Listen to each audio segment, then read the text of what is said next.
จักมือจังได้ผืนหนึ่งนี่ตำผาดิยังคูก็ตีนฉินโอ้มือละ2 คู2 คู่นี่เป็น2 ผืนวะหรือว่าแม่นไปใส่ฉิน2 ผืนวะโอ้คูตีนมันดีแล้วไปติดกับฉินตำนี่เป็นอาชีพบ่หรือเป็นอาชีพเสริมเป็นอาชีพไปเลยเป็นอาชีพบ่ได้เฮ็ดหยังตำฮูบตำแล้วไปขายเองบ่หรือว่านี่เต่าแก่หักสิโอ้มีเฒ่าแก่เพิ่นมารับเอาเฮาลงทุนเองบ่หรือว่าเพิ่นลงทุนให้ต้องทุนเองแต่วันยามเฮาบ่มีมันยังก็ติดเพิ่นได้โอ้เอามาก่อนเพิ่นจ่ายเพิ่นอ๋อนี่พี่น้องลาวเฮานี่ผู้ใดก็จะเห็นเลยหาเบิ่งยากแล้วเพิ่นจะไปดูไป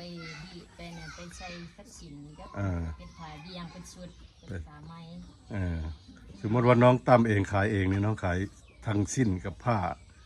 ขายเท่าไหร่ชุดหนึ่ง400,000 บาท450,000กีบนี่นะ450,000กีบได้ทั้งผ้าสิ้นกับผ้าเบียงกับตีนชิ้นโอ้ก็บ่แพงกันเนาะแต่ว่าชิ้นหันไปซื้อใส่อีกเทื่อนึงซื้อหยังมันใส่ชื่อโตชิ้นนี่เด้ว่าอะไรแต่ตีนกับผ้าเบียงโอ้อันนี้ตำแต่ตีนกับผ้าเบียงด้วยบ่ได้โตชิ้นบ่ได้ผืนสิ้นเนาะเป็นชิ้นตามหาเอิ้นว่าผ้าเบียงกับตีนสิ้น450,000คู่นึงอ๋อเข้าใจวันนี้ไปตำไปซื้อสิ้นมันที่ทึกสีบ่บัดนี้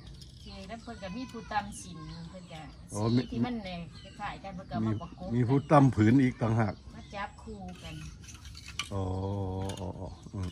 เอาสีที่มันคือกันตำอยู่นี่ทั้งเศร้าทั้งแรงแล้วเนาะโอ้ยาวเลยพี่น้องอันนี้เอิญกีเนาะบ้านเราเอิญผ้าไหมตำมือผ้าไหมตำมือผ้าไหมทอมือโมเมนผ้าไหมลงง่ายตำมือภาษาต่างประเทศเพิ่นว่าแฮนด์เมดเฮ็ดด้วยมือแต่ละผืนลวดลายบ่คือกันก็สิได้ผืนหนึ่งพี่น้องเอ้ยเดี๋ยวเพิ่นหยิบเทละเส้นนี่ครับจุกเป็นได้ก็เฮ็ดจังได๋เนาะมันเป็นอาชีพเนาะมันเฮาก็เฮ็ดอยู่ทุกมื้อเนาะก็ลึงนะเขาสิว่าลึงสินก็สบายตอนฮัดใหม่ๆก็เพิ่นก็มาเฮียนยากจังหน่อยเนาะเพื่อสิเฮียนได้เพื่อสิฮู้เพื่อสิจำโอ้ลายแต่ละลายนี่คิดเองบ่หรือว่ามีแบบมาออกมาแล้วก็ให้ครูเป็นอันนั้นเก็บลายที่จริงมันสิเป็นมีเท่าแก่อีกเท่านึงเนาะเป็นเจ้าของมีคนทับจ้างแก้ได้ดีแก้แล้วก็ทับใบเป็นใหม่วันนี้น้องตั้มที่นี่ได้ค่าแหงเท่าไหร่สิคู่หนึ่งก็เป็นแบบนี้คู่หนึ่ง60,000โอ้คู่หนึ่ง60,000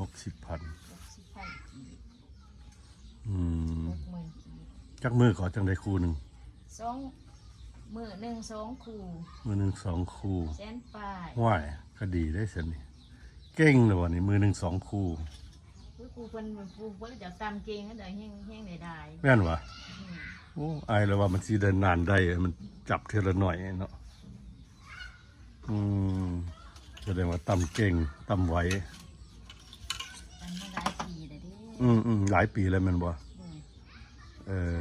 ปีตำหัวบ่ได้ไปอยู่ประเทศไทยแล้วกันอยู่บ้านแล้วตำหัวโอ้เคยไปเห็นงานอยู่ประเทศไทยบ่ไป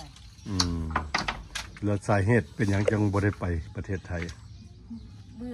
อยนี่แหละแม่นบ่อยากเป็นลูกน้องเขาจะอยู่อิสระคือของตัวเองนึกว่ามีครอบครัวแล้วมีลูกแล้วไปบ่ได้ บื่องานเบื่อเป็นลูกน้องเพิ่น ไปอยู่บนเป็น20 ปี20 ปี แม่นบ่ ปลายปีดู โอ้ อยู่แต่ข้าวอายุ10 ปลาย อยู่ใส่หันอยู่ 30 ปลาย อยู่ใส่หัน อยู่แถวบางแค กรุงเทพว่าซั่น อยู่กรุงเทพอยู่แถวเขตบางแค เออ เขตเกษม ไปอยู่พุ่นนี้ไปเฮ็ดงานเกี่ยวกับหยัง เนี่ยเกี่ยวกับยิบผ้า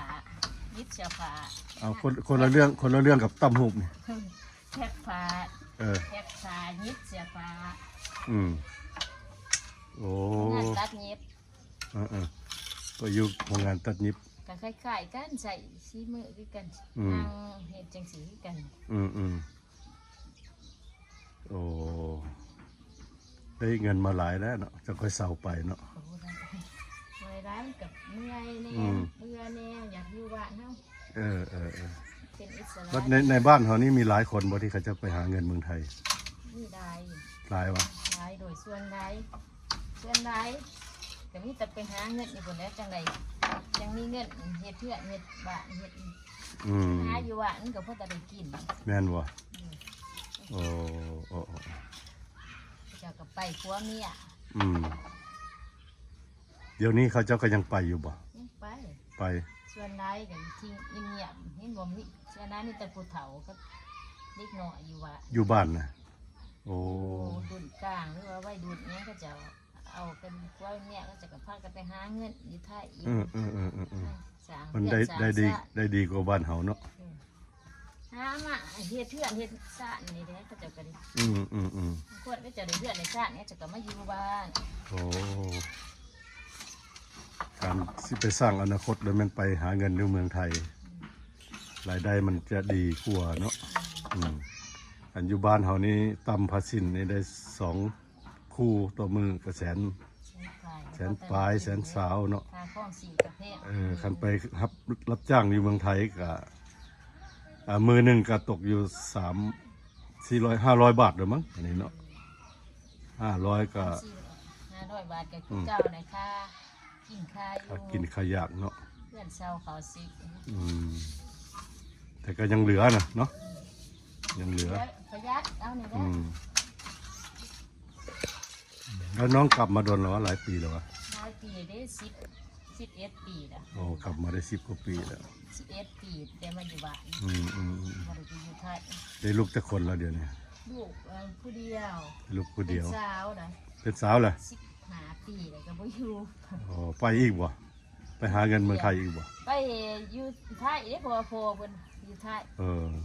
โอ้ได้แต่งงานกับคนไทย เด้อ อยู่ลำพ่อบัดนี้ลูก เลี้ยงพ่อ แล้วมาอยู่บ่กลับมาหาแม่อยู่บ่ ก็นั่งไปได้ปีปลายปีที่สองแต่น้อยมันก็อยุ่งแม่ ไปเพิ่นไปเฮียนบ่หรือว่าไปเฮ็ดงาน แต่ว่าไปเฮียนเนี่ยคนบ่อยากเฮียนบ่อยากเฮ็ดงานไทยเขากินตรงกับเขาวกับน้ำพอน้ำมี โอ้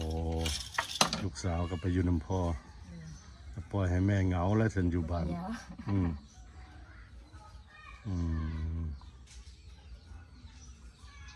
คิดว่าคิดว่าตำแล้วเขาไปขายเองเช่นดอกมันจังสีได้ ไปขายนี่นะมันมีผู้หับซื้ออยู่ในบ้านนี้ คันเขาลง แล้วก็เอาไปส่งให้แม่ใหญ่โตแม่ใหญ่แต่ก็ส่งขึ้นเลี้ยงขึ้นนั่น หลายทอดโคตรเนาะฉะนั้นเขาลงทุนเองเขาขายเองก็ที่ได้หลายกว่าเนาะดีกว่าบ่หรือว่าจังเลยลงทุนเอง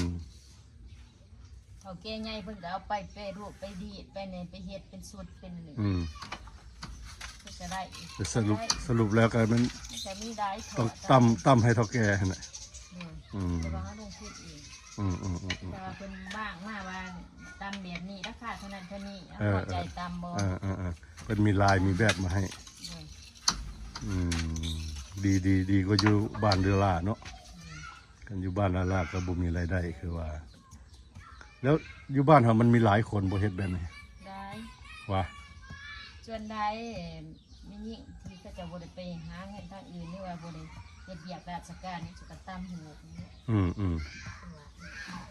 โอ้อันที่ว่าก็ บ่ได้ พวกแม่บ้านที่อยู่บ้านเนาะบ่ได้ออกไปทำงานนอกบ้านหรือว่าต่างประเทศก็ตำหูกหาเงินก็ดีช่วยครอบครัว หาเงินใช้ประจำวัน ย่างไปนี่ก็สิเห็นหนองสิมีกีอยู่ทุกเขื่อน แม่นบ่โอ้ มีอยู่ทุกเขื่อนกีตำหู มีกีทุกเงินได้อพี่น้องเลยอันน่ะบ้านน้องหอยเฮาเป็นมีกีทุก ขึ้น เงิน ก็เมืองสนานสมบูรณ์นี่มันตำผา อันนี้ขึ้นกับเมืองสระสมบูรณ์เหรอ โดย แข็งจำปาสักคือกันเออ เมืองสนานสมบูรณ์มันดังในด้านสินไม้ แม่นบ่อ๋อแสดงว่าชาวบ้านชนหลายเลยมัน บ้านชุดผ้ายของเมืองสนานสมบูรณ์ คือน้องหอย โดยพอดีพิดกับดอนคอกับขึ้นกับนครปากสิ อ่าโอ้แสดงว่าหมู่บ้านนี้เป็นหมู่บ้านตำหุบพี่น้องหารายได้ใช้ครอบครัว เมืองสนานสมบูรณ์เมืองสนานสมบูรณ์นี่มันดังในขาไม้ อืม สินสะพายนะเขาจะ คือดัง ไม้ สิ สะ นดั พาง ยไม้สะพาย โอเคละขอบใจหลาย ๆ เด้อ ว่ากันนะมันตำ เออ ขาไม้มือนี่ แมน แกบ่ธรรมดาได้เพื่อน อยากง่ายนี่ก็เบิ่งเอาเนาะผู้ใดเคยตั้มก็จังสิฮู้ เดี๋ยวเลยว่าแพงก็คือสินโรงงานเขาเจ้าหันงานอยู่มันหัน อืม บ่มีคุณภาพคือ คื ตา อ มมือเอง คือเฮาเฮ็ดเองเนาะมันกับโรงงานมันกับตามกัน โอเคเขามาขอบใจหลายๆน้องแล้วก็ขอเขามาขอบใจนำ FC นำพี่น้อง ที่เบิ่งน้องสาวน้องชื่อหยังเกาะ คือตำบอน น้องสาวคำบอนอยู่บ้านหนองหอยเมืองสนะสมบูรณ์เนาะก็